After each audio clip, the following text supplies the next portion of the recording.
में श्रद्धालुजन प्रयागराज पहुंच करके स्नान भी कर रहे थे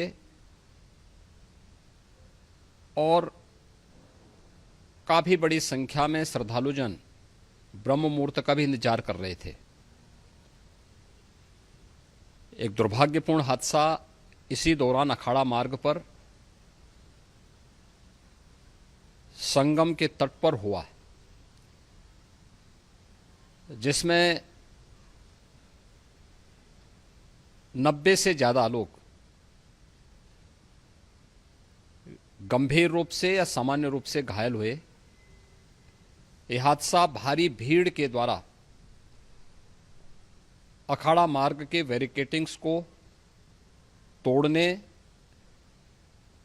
और उसके बाद उससे कूद करके जाने के कारण वहां पर हुआ है, जिसमें 30 के आसपास लोगों की दुखद मृत्यु हुई है। 36 घायलों का प्रयागराज में उपचार चल रहा है। शेष घायलों को उनके परिवार के सदस्य लेकर के चले गए हैं। घटना दुखद है, मर्माहत करने वाला है।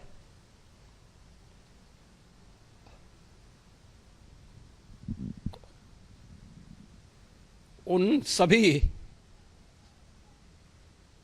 परिजनों के प्रति हमारी पूरी संवेदना है। हम लोग रात्रि से ही लगातार प्रशासन के संपर्क में हैं। मेला प्राधिकरण, पुलिस प्रशासन, एनडीआरएफ, एसडीआरएफ,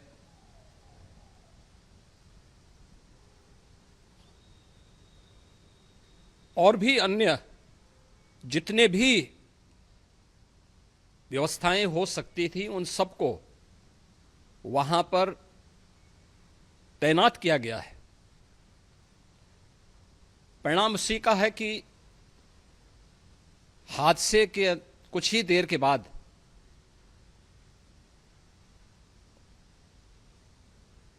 राहत कार्य को ग्रीन कॉरिडोर बना करके प्रशासन ने, पुलिस ने, एनडीआरएफ और एसडीआरएफ के स्वयंसेवकों ने सभी लोगों को हॉस्पिटल तक पहुंचाने का काम किया है। लेकिन दुर्भाग्य से इस दौरान ये मौतें हुई हैं।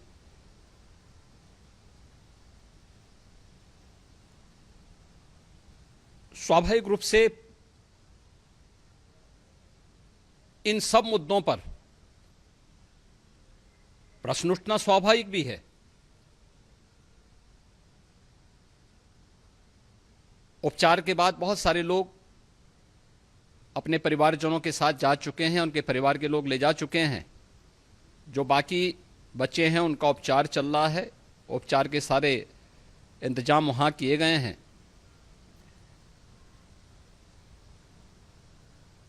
प्रेशर मौनी अमावस्या का ये मुख्य स्नान है महाकुंभ का, और बहुत ज्यादा प्रेशर प्रयागराज में होने के कारण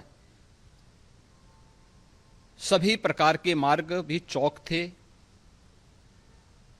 रात्रि से ही प्रशासन उन मार्गों को खुलवाने और स्थिति को सामान्य करने के लिए पूरी तत्परता के साथ लगा भी रहा।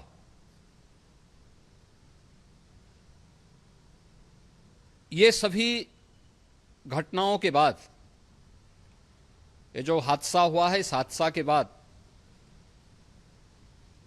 वहां पर अखाड़ों ने जो आज अमृत स्नान ब्रह्म मुहूर्त में 4 बजे से प्रारंभ होना था,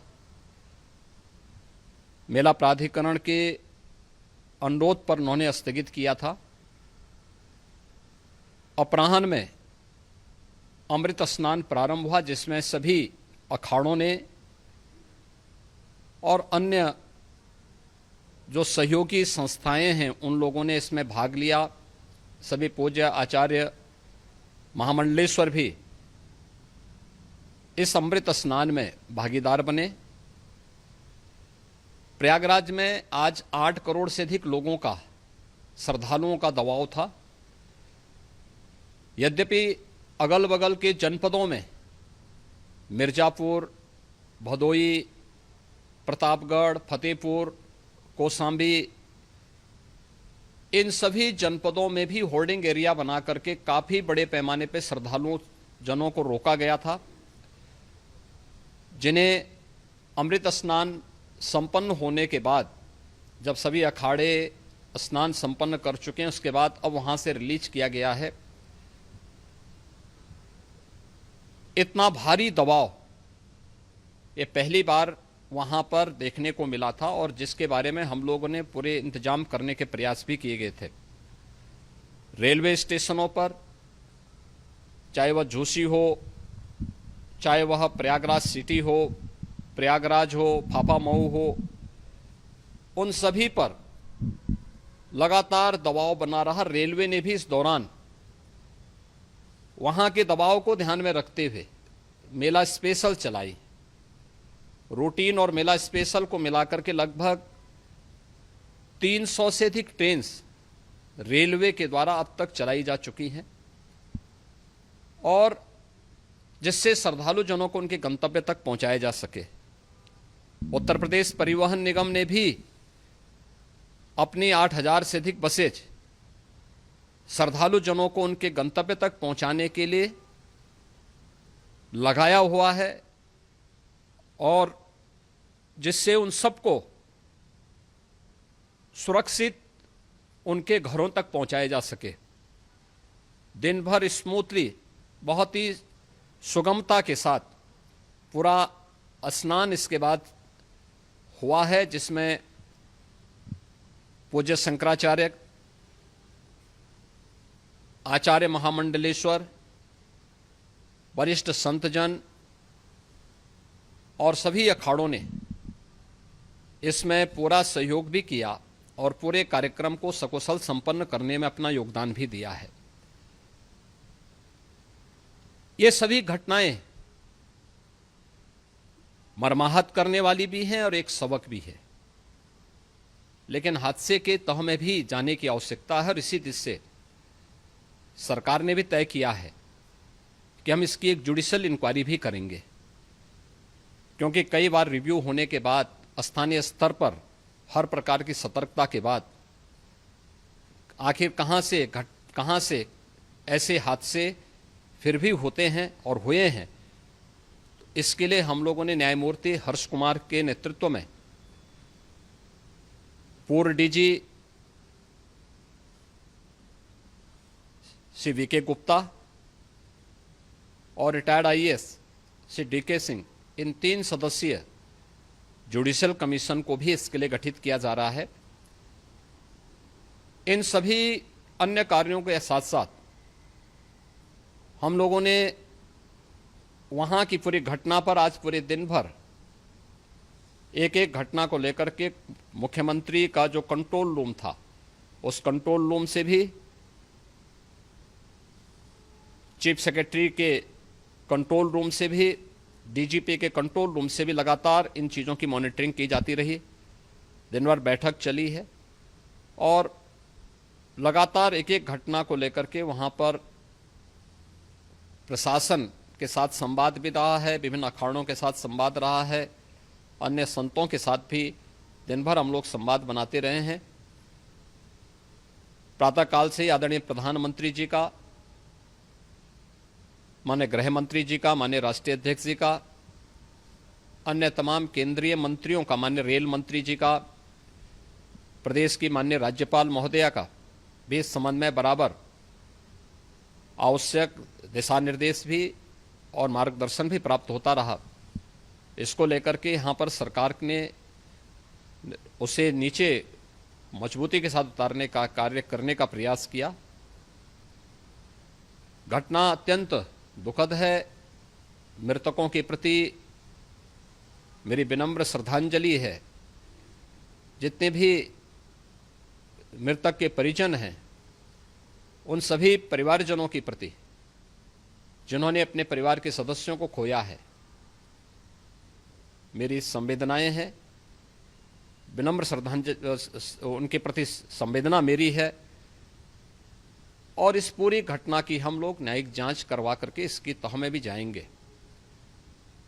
इसके अलावा पुलिस के स्तर पर भी अलग से हम लोग इसकी एक अलग से भी जांच करवाएंगे कि आखिर कहां पे ऐसे हादसे किन कारणों से हुए हैं, क्योंकि पहले से इस बारे में हम लोग, हमारी रणनीति थी कि इतनी बड़ी संख्या में श्रद्धालु वहां पर आएंगे।